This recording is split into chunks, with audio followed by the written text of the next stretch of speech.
Enchanté, ravi d'être avec vous aujourd'hui. Donc, je suis David Touma. Euh, je me rapproche. Donc, je suis le cofondateur et directeur technique d'Open Datasoft. Donc, pour ceux qui ne nous connaissent pas, notre métier chez Open Datasoft, c'est... alors, c'est ça parce que c'est pas terrible. Pour faire simple, c'est d'aider nos clients à démocratiser l'accès à leurs données. Donc, on travaille avec des organisations dans le secteur public, des organisations dans le secteur privé, merci beaucoup. Et on va aider ces organisations à construire des portails de données pour diffuser les données et pour diffuser les données auprès du plus grand nombre. Donc quand on est sur un portail open data, on va diffuser des données vers le grand public et on va leur permettre de les réutiliser le plus simplement possible. Mais au sein d'une organisation, il y a toujours un enjeu, et vous faites tous et toutes partie d'organisation, toujours un enjeu de j'ai besoin d'une donnée, alors qu'est-ce que je fais? Je sors de mon bureau, je passe dans le bureau d'à côté avec ma clé USB, et puis je vais demander le petit fichier CSV, le petit fichier Excel, qui va m'aider dans mon travail. Bon, ça c'est mal, enfin en tout cas, c'est pas optimal. Et donc nous, notre objectif, c'est aussi d'aider les organisations à mieux se partager, à mieux échanger les données. Euh, Vous nous avez peut-être déjà un peu vu, alors je vais essayer de faire un peu de magie et de basculer sur un navigateur. Toc, toc, toc.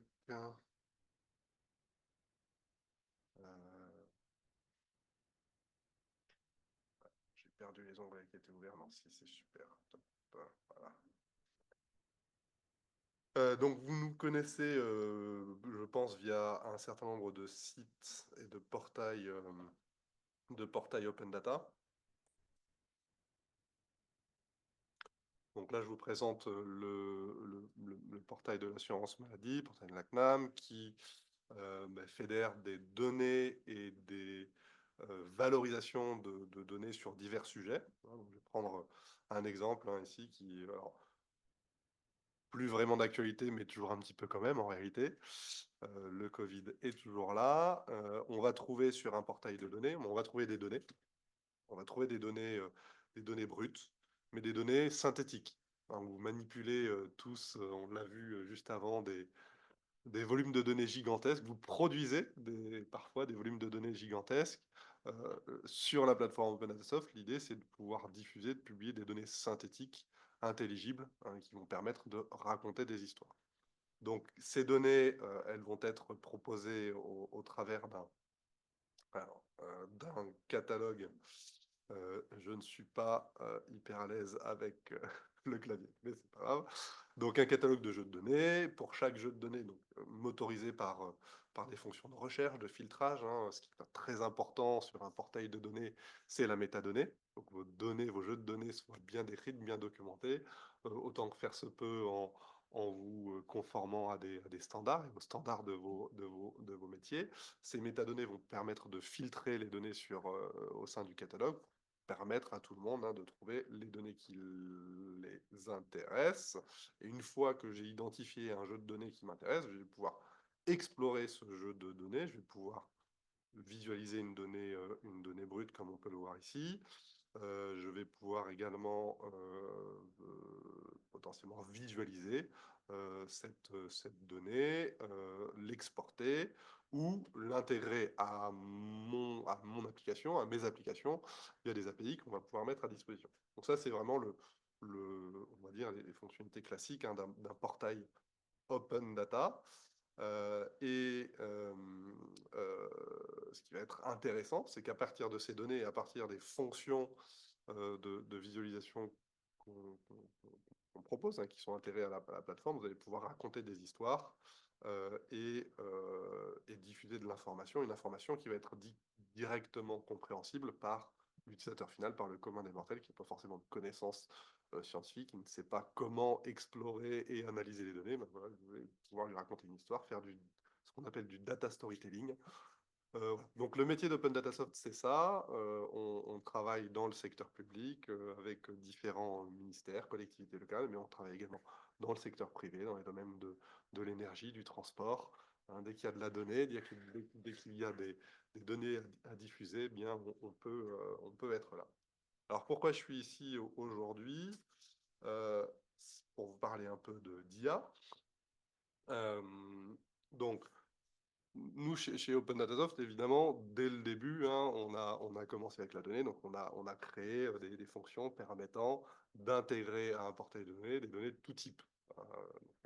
Une notion de développement de connecteurs sur des sources de données diverses et variées, développement de fonctions de normalisation, d'enrichissement de données. Quand on dépose un jeu de données sur la plateforme avec une adresse, bah, c'est sympa de pouvoir la transformer en coordonnées géographiques pour la projeter sur une carte.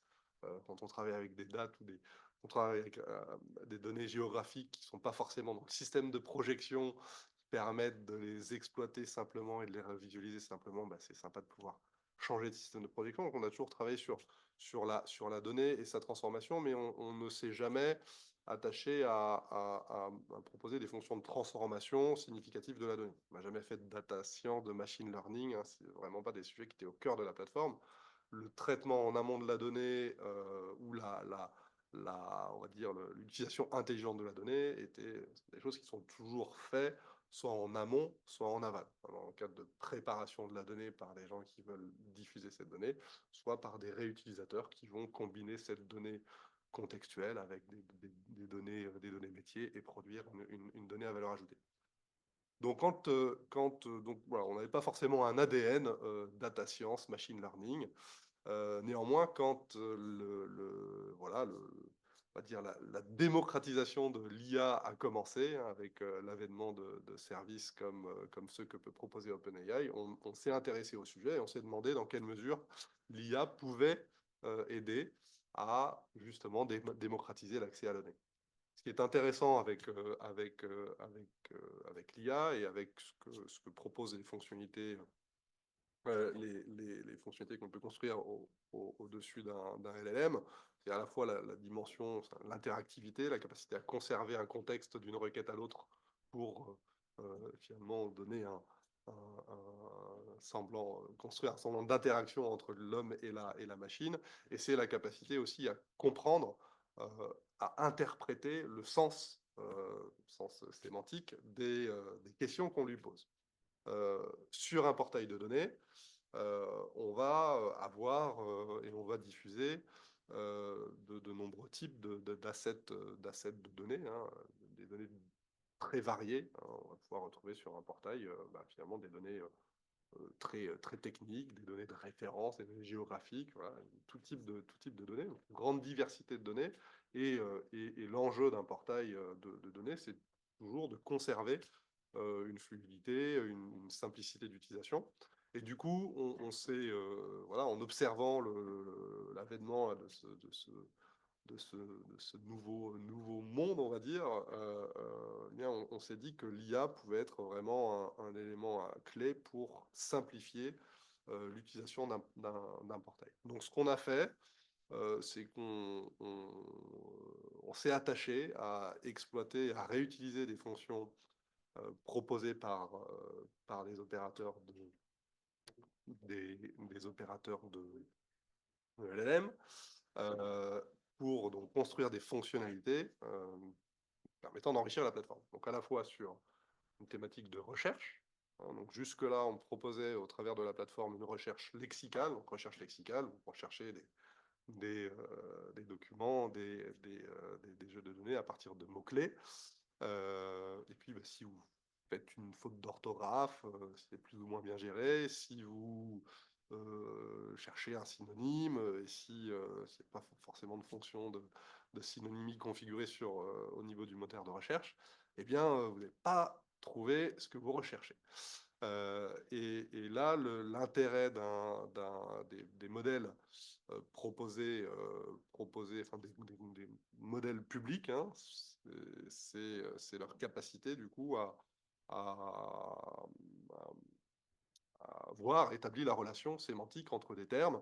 Et nous, ce qu'on fait du coup, c'est qu'on réexploite cette capacité sémantique pour enrichir notre moteur de recherche. Donc ça passe par l'utilisation de modèles d'embeddings, hein, donc qui vont capable de calculer des similarités, une distance de similarité entre des chaînes de caractères, et ça nous permet d'améliorer substantiellement la qualité de la recherche. On a également travaillé sur la notion de recommandation de jeux de données similaires. Quand vous trouvez un jeu de données, ça peut être intéressant de comprendre quels sont les jeux de données approchants, qui pourraient également vous intéresser pour développer la sérendipité. Je cherche quelque chose et je vais rebondir sur quelque chose d'adjacent, mais qui peut être tout à fait intéressant pour moi. Et puis enfin, l'exploration de données interactives. Donc là, sur les deux premières fonctionnalités, on est plutôt sur des choses assez simples et assez peu coûteuses. Les modèles d'embedding sont assez légers, ils ne coûtent pas cher à faire tourner. La dernière fonctionnalité, elle est plutôt basée sur des modèles de génération de texte. On va utiliser des fonctionnalités cette fois de génération de texte pour aider l'utilisateur à interroger un jeu de données en langage naturel. Donc les bénéfices, ils sont à la fois évidemment pour les utilisateurs finaux, et ce qu'on a vu jusque-là, ce que les trois sujets sur lesquels on a travaillé jusque-là sont principalement dédiés aux utilisateurs finaux. Ils vont leur permettre, sans avoir besoin de connaître précisément le vocabulaire métier, ne pas avoir en tête tous les termes du glossaire métier de l'organisation, vont leur permettre de trouver des jeux de données et d'interagir avec la donnée. Je ne suis pas obligé de connaître la signification précise de toutes les colonnes pour commencer, d'un jeu de données pour commencer à poser des questions. Évidemment, je commence à explorer, j'apprends, je visualise et le système m'aide à apprendre. Mais cette IA générative et ces différentes fonctionnalités d'IA, elles vont aussi avoir un intérêt pour l'administrateur d'un portail. L'administrateur du portail, il va, grâce à ces fonctionnalités, aider à faire adopter son portail et à faire en sorte qu'il soit le plus utile possible à ses utilisateurs. Et ces fonctionnalités, encore une fois, c'est meilleur et la documentation d'un jeu de données, meilleure sera sa visibilité dans le portail. Donc, ces fonctionnalités qui reposent essentiellement sur une bonne documentation des assets que vous créez, que vous diffusez via un portail de données, c'est ce travail de documentation, de classification, de catégorisation, qui sera évidemment valorisé par ces fonctionnalités basées sur l'IA. Un mot rapide sur les fournisseurs avec lesquels nous avons travaillé. Donc, on a commencé en 2023 à travailler avec OpenAI, qui est le fournisseur qui proposait les API les plus robustes, les plus stables, et les modèles très intéressants. Et puis, un peu plus récemment, à la fois pour des raisons de souveraineté, de performance aussi parfois, on a commencé à s'intéresser à Mistral. Donc on propose aujourd'hui dans la plateforme finalement deux types d'approches, une approche basée sur des modèles Mistral, une approche basée sur les modèles OpenAI. Donc ça nous a conduit à finalement dans le produit avoir une réflexion multimodèle, donc être capable pour telle ou telle fonctionnalité basée sur l'IA, de faire en sorte que le système utilise le modèle le plus approprié. L'un de nos objectifs, c'est aussi de permettre aux organisations qui utilisent la plateforme de brancher leur propre modèle fine-tuné, qui vont être entraînés spécifiquement avec les données métiers de l'organisation et qui seront probablement beaucoup plus pertinents pour répondre aux questions que les utilisateurs vont poser. Voilà, pas perdre trop de temps, je vais vous passer rapidement. Voilà, ça peut faire. Voilà. À quoi ça ressemble à la fin? Donc là, je suis sur le portail du ministère de l'économie et des finances, qui est un client de Datasoft, donc qui diffuse depuis longtemps de nombreux jeux de données via son portail, données qui sont relatives évidemment aux activités du ministère des Finances. Et donc, le ministère a mis en place sur son portail l'une des fonctionnalités que je décrivais juste avant, donc une recherche sémantique, hein, basée sur des modèles vectoriels et la technologie de calcul d'embeddings, hein, qui me permet de rechercher en langage naturel. Hein, donc, je recherche des données sur le budget des communes. Donc la notion de budget des communes, c'est pas forcément un terme communément utilisé. Et alors on voit pas bien, on est petit, mais voilà.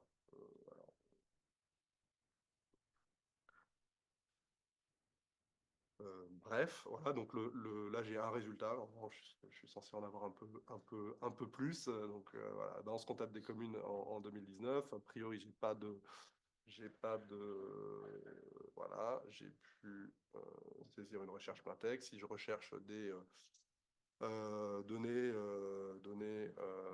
financières sur l'agriculture, je vais pouvoir trouver alors, avec les fautes d'orthographe, mais voilà, ça va toujours marcher et je vais pouvoir, au sein du catalogue qui est assez riche, hein, du ministère des Finances, trouver des jeux de données potentiellement intéressants par rapport à la thématique que je souhaite exploiter.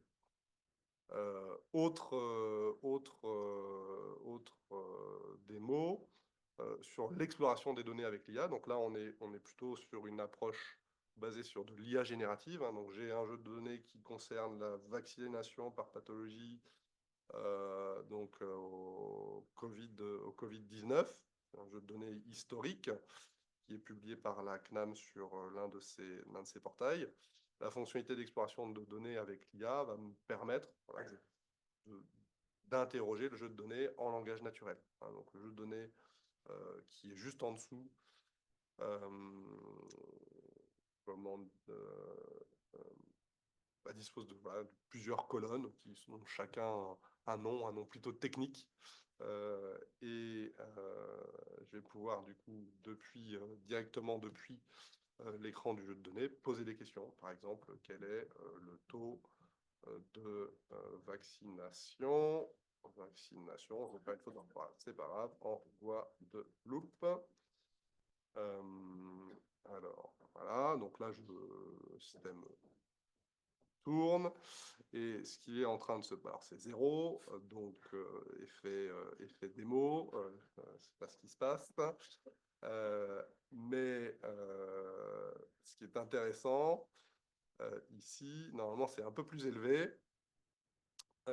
C'est que le système va interroger le LLM pour générer une requête structurée. Donc, on ne demande pas au LLM de générer cette visualisation sous forme de KPI qui est ici. Hein. On demande au LLM de générer une requête qui va ensuite nous permettre d'interroger notre système pour remonter un résultat. Et donc, l'idée étant de réduire au maximum le niveau d'hallucination et de se servir de l'IA simplement pour transformer une requête en langage naturel en requête structurée sur le modèle, sur le système qui stocke le jeu de données. Et donc avec des fonctions qui permettent de présenter, d'expliquer à l'utilisateur la façon dont le raisonnement, dont le calcul a été fait. Voilà pour une mise en lumière rapide de à quoi peut ressembler la valorisation des fonctionnalités basées sur l'IA au sein d'un portail de données. J'en ai fini et je suis dispo évidemment pour toute question.